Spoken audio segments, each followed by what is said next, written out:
Welcome to Help Me Help Mama 5cast. This is Doug and Cindy with an early morning topic, how to take care of an elderly parent at home. This is a question we received, and again, we can broaden this one. How to take care of an elderly parent. Why should I be taking care of them? What do they want? Is that where they want to be? You know, sometimes we find people that want to be in a community, whether it's independent living or assisted living. They just want to be around, they think they want to be around other people.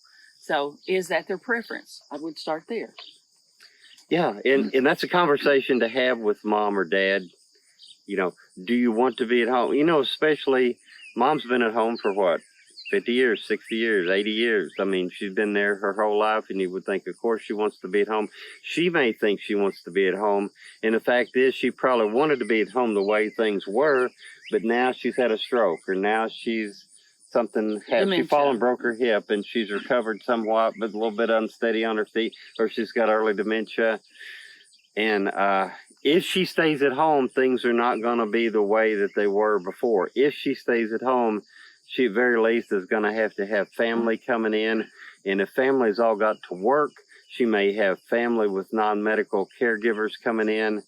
And she don't know these people. And I mean, you know, I'm just thinking about your mom. They were all good people, friendly people, helpful people coming in.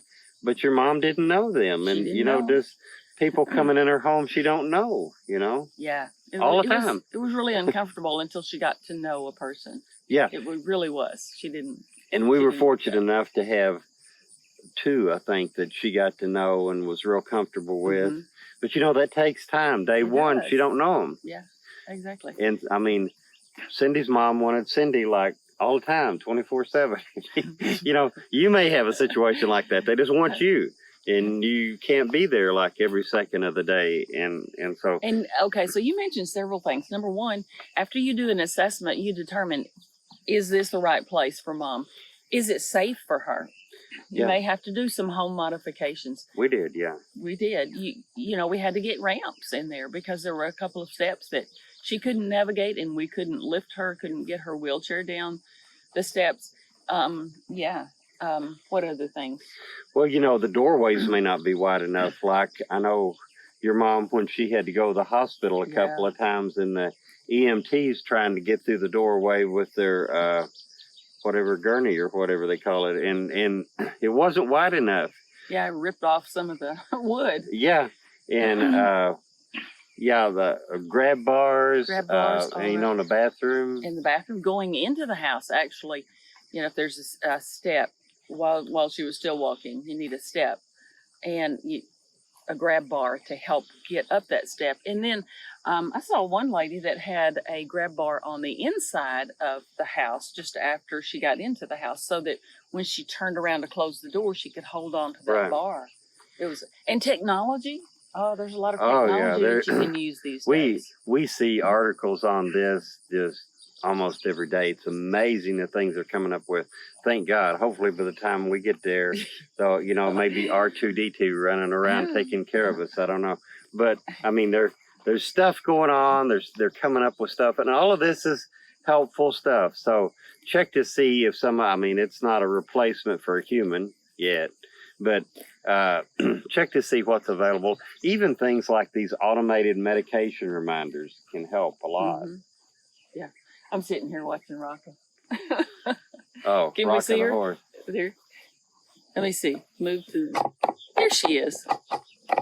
Yeah, they'd rather see Rocco than me anyway. Anyway, so you know, it's not an easy decision, and these are all factors into it. Should you take care of a loved one at home? Is it safe? Do you need to make home modifications? How much time will it take? Are you at journey stop 1, 2, or 3? You know, because that'll determine how much care your loved one needs, what type of assistance, care, or supervision, and how many hours a day or night. Journey stop 1, at the very beginning, you may just be stopping by on the way to work or the way home from work. You know, and it's a few hours a day, but then it gets to be a few more hours a day, a few more hours a day. And this is gradual. Sometimes you don't really notice the changes. Someone else can see them. They step in the door and they can see these things. but you're right there with it all the time. You may not see these changes. So there's a lot of things to consider when you're thinking about keeping a loved one at home, and things that they haven't even thought about. They may think they want to stay at home, but you know, when you talk to them about it, like, Mom, it's going to be different. It's not just you and me, it's you and me.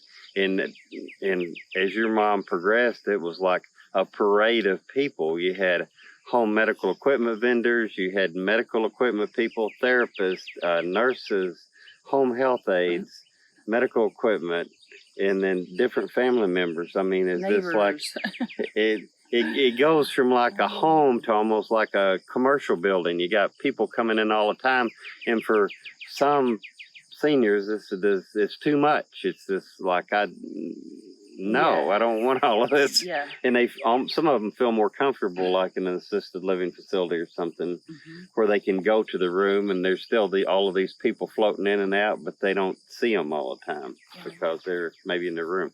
All right. Hopefully this helped. There's a lot of stuff, right? There's a lot of stuff, a lot of different issues to consider.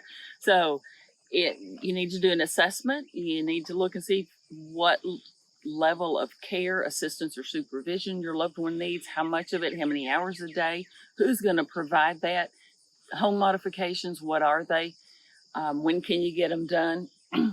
I'd start with, what does your loved one want? Do they want you, or do they want somebody else taking care of them? So thanks for joining us today. Hopefully this information was beneficial to you. Like this if it helped, and share it with some other caregiver. I think that's the most important thing. You know, caregiver can be being a family caregiver is a very lonely place. And if you know someone else out there that's going through the same thing that you are and trying to do it, please share this with them, and hopefully these videos will be beneficial to them. And thank you for being a caregiver for your loved one. You're making a huge difference in their life. So if you like this video, give us a thumbs up, and if you want to see more videos like this, click on the subscribe button to subscribe to this channel, and click on that little notification bell to be notified the next time we do a video. And if you want to interact with us, check out the description below and leave us a comment and let us know what legal or caregiver topics you'd like to hear about.